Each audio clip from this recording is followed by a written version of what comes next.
Big Game James Allen for a few minutes on high school sports and high school basketball.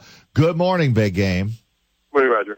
Before I get to the basketball, I wanted you to touch on baseball, and I'm loving what I'm reading and hearing about high school baseball and the pitch count in high school baseball that we're finally going to take seriously.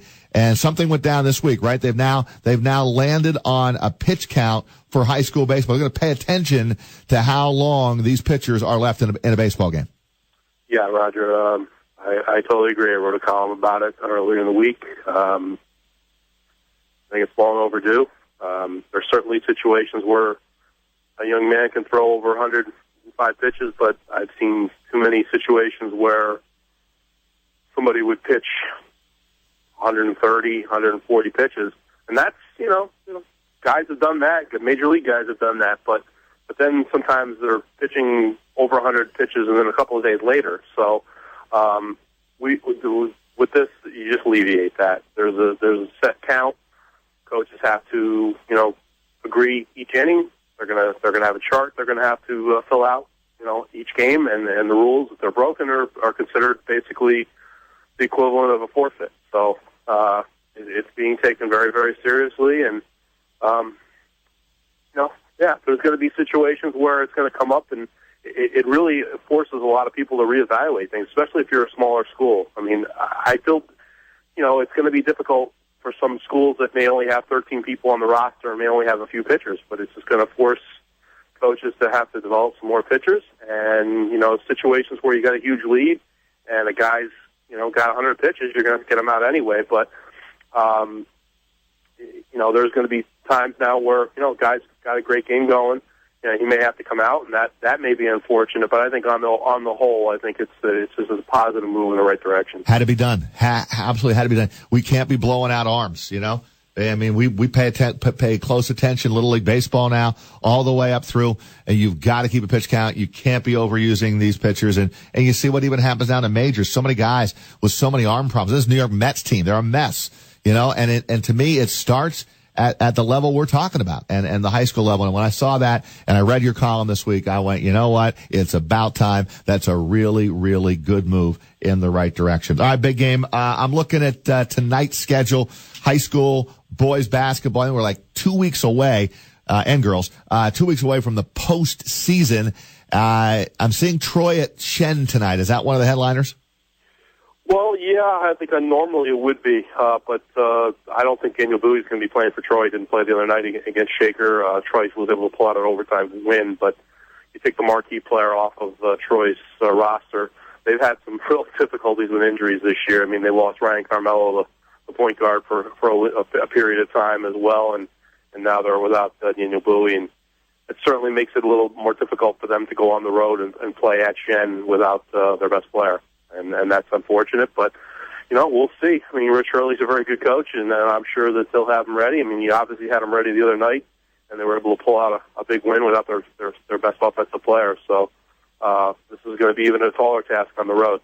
Big Game. It looks like Colony right now, boys' side, is playing the kind of basketball that people thought they were going to play right from the very beginning when they stubbed their toe a few times. Because now they have wins over Schenectady, they have a win over Shaker, and then they had the huge win, which was the headline game this time a week ago. They went to Shenandoah and got the victory last Friday night.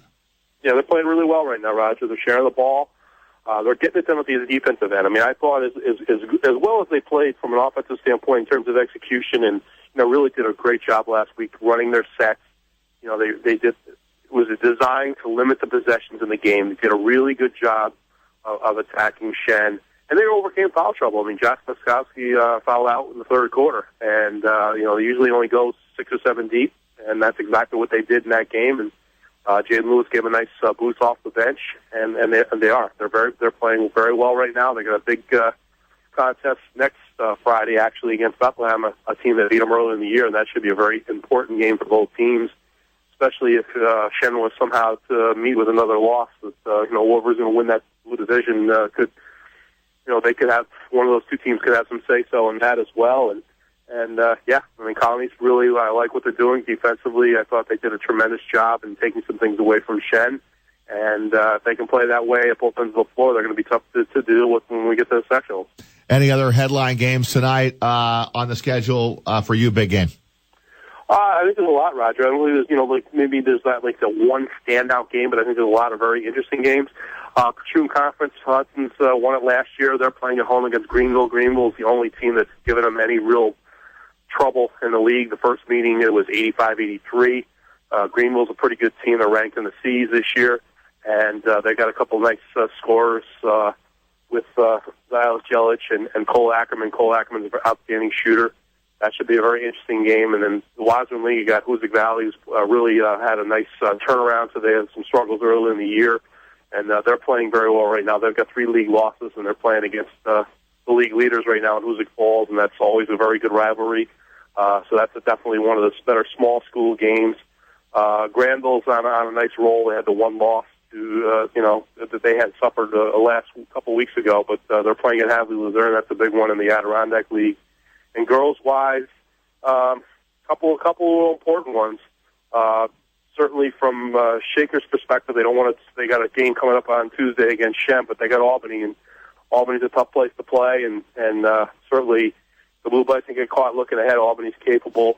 They've had some tough losses lately, but they still are still a pretty good team to deal with, and defensively it's going to be a test for them. And then I mentioned the Hudson-Greenville game on the boys' side, but certainly also important on the girls' side. Hudson's looking to set up a big matchup next week on Wednesday, playing against Maple Hill, their only league loss of the year.